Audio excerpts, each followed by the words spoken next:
Hi, good afternoon. This is Deepak. Today is Friday, and I'm in New York City, actually getting ready to go to the Bahamas to give a series of talks. And today is not Friday, today is Thursday.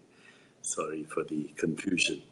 What I'd like to do today is read to you from one of the chapters in my new book, which is called You Are the Universe, Discovering Your Cosmic Self and Why It Matters. And incidentally, there's a website that you can come to. It's called discoveringyourself.com.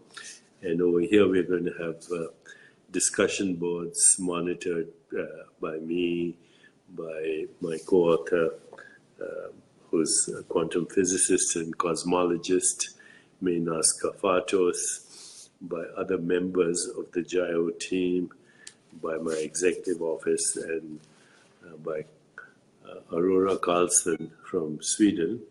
And as these discussion boards get more interesting, we're going to ask other people to also join us.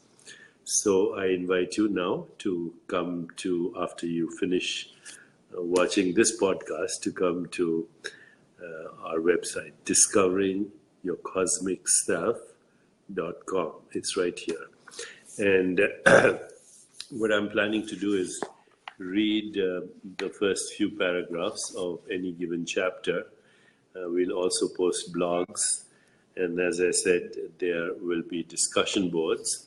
And we can all collectively embark on this adventure of knowing our cosmic self. Knowing our cosmic self. So you have an ego self, but then you also have a cosmic self. This is based on a very simple, basic understanding that the ground of being is the ground of all being. The self of the individual is the self of the universe. So what I'm going to do is I'm going to start reading from the book just to arouse your curiosity. And then what will happen is we'll start to discuss. You can also go to the website, discoveringyourcosmicself.com, and you can order the book pre-sales right now. Actually, the sale price of the book might be $26, but there's a $10 discount if you buy it before February 7th. Also, if you come to the site and you have the book, you can join a course that's being given on cosmology, physics, science, and reality. And this course will be offered free to anyone who can get the book before pub date, which is February 7th. Okay, so I'm going to start reading from the first chapter, What Came Before the Big Bang. Though time and space had started to curve like a sagging clothesline, there wasn't wholesale panic in physics because the chance that the line might snap apart didn't quite exist yet. Black holes, which snap space and time, were brought into the picture later. Brilliant equations are devised to keep reality intact, so the very fact that mathematics was so arcane kept some very disturbing ideas away from the general public. But this all changed with the advent of the Big Bang Theory. In one stroke, time snapped in two. There was time as we know it, which arrived on the scene with the Big Bang, and there was something else. Weird time, pre-time, no time, that existed outside our universe. Let's see if we can visualize reality outside our universe. For the sake of convenience, we'll put the riddle this way. What came before the Big Bang? So what came before the Big Bang? There's no better way to visualize the problem than stepping into an imaginary time machine that's whisking us back some 13.7 billion years. As we get close to the unimaginable explosion that began this universe's creation, our time machine is exposed to extreme danger. It took hundreds of thousands of years for the infinite universe, which was superheated, to cool down enough for the first atoms to coalesce. But since our time machine is imaginary to begin with, we can imagine it coasting through superheated space without melting or flying apart into subatomic particles. Getting within a few seconds of the Big Bang, or even less, we feel we are nearing the goal. Seconds means that time exists. And now the only challenge is to shave seconds down to millions, billions, and trillions of a second.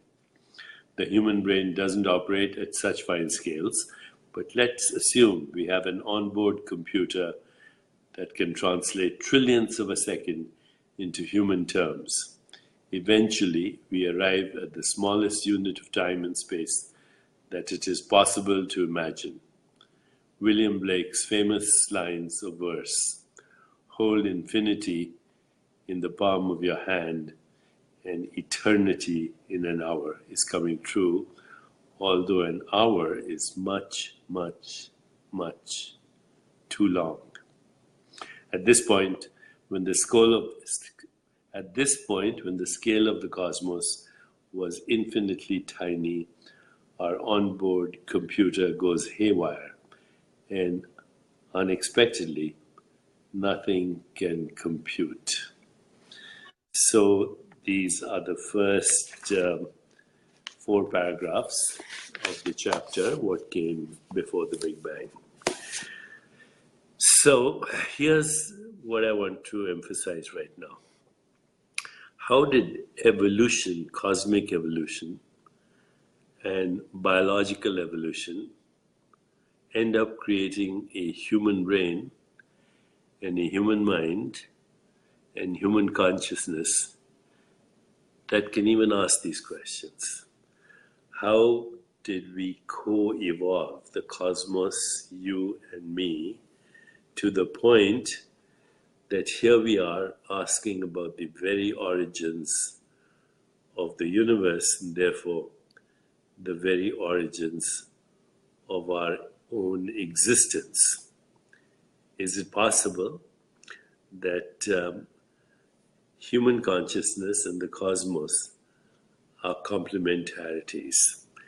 Is it possible that there exists a domain within us that is not in space and time, that gives rise to the birth of space and time, and ultimately cosmic evolution and biological evolution that simultaneously creates a human brain and the cosmos? Synchronistic, isn't it? And this is the mystery of our existence, that time is not actually linear except post-Big Bang, when we from planet Earth compute time in human terms according to the behavior of our biology as it corresponds to birth circadian rhythms as the Earth spins on its axis and as the Earth goes around the sun. So,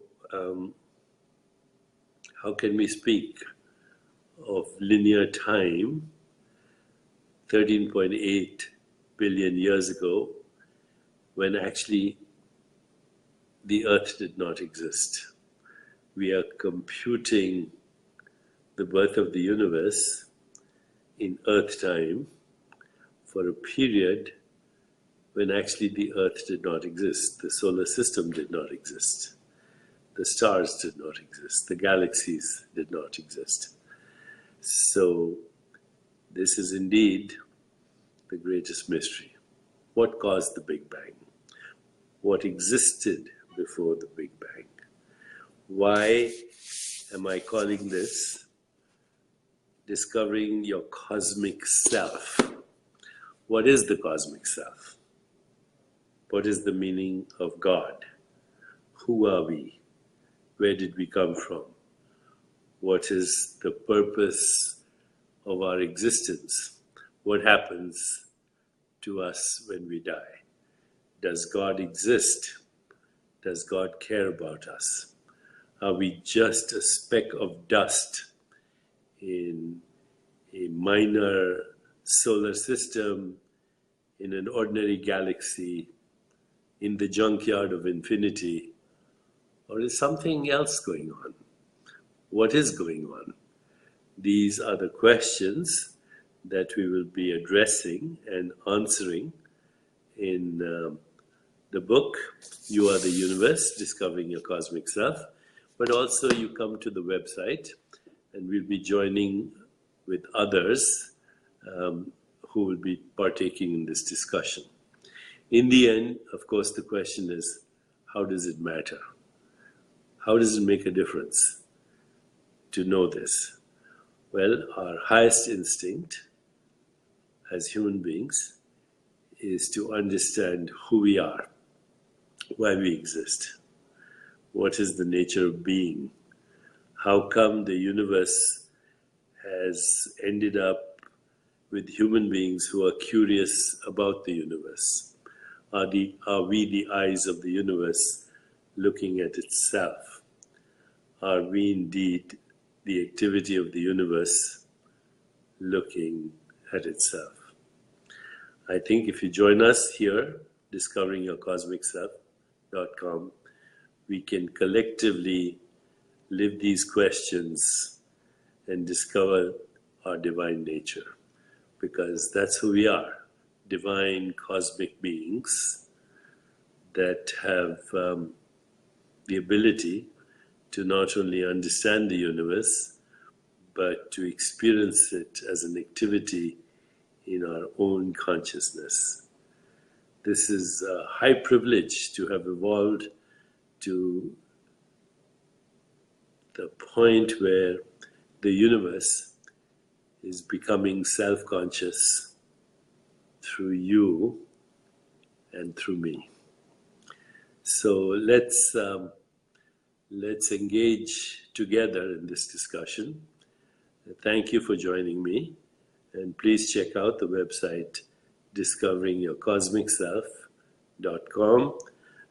If you go to the website, Jackie Jean is asking, where do we pre-order the book? You go to the website, you can order it through the website. And in fact, if you pre-order the book, it's almost $10 off the price. But more important, you will be eligible for the free course that we are doing on the website on physics, cosmology, science, reality, and consciousness. Thank you. I'll see you tomorrow.